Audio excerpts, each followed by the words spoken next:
Welcome to our channel. Today we how to verify your business with Yelp detailed guide step by step clearly.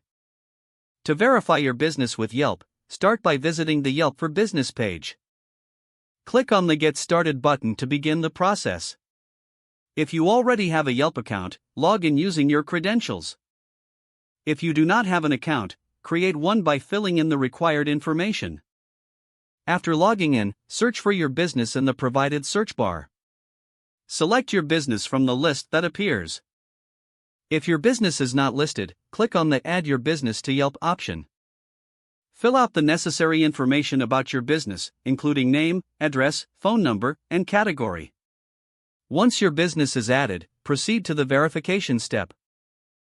Yelp may provide you with a verification call or an email to confirm your ownership.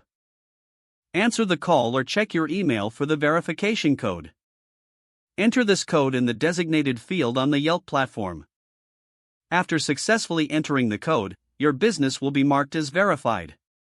You can now manage your business listing, respond to reviews, and access other features. Keep your business information updated to enhance your visibility on the platform. Regularly engage with customer reviews to foster positive relationships. If the page does not load, refresh the browser or try again in a private or incognito window. Make sure you are using the correct email address, then retype it carefully to avoid small typos. If your password is not accepted, use the reset option and create a new strong password you can remember. Check your spam folder for verification or security emails, then complete any requested confirmation steps. Enable two-factor authentication if available to improve account security and reduce unauthorized access risk. After signing in, review your profile details so your contact information and settings are accurate and current. If you see an error message, note it down and try again after restarting your device and internet connection.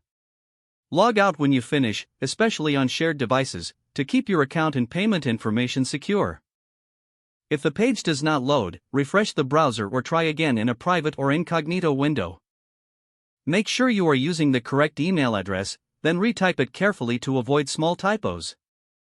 If your password is not accepted, use the reset option and create a new strong password you can remember. Check your spam folder for verification or security emails, then complete any requested confirmation steps. Don't forget to like this video and subscribe to our channel for more step-by-step tech guides.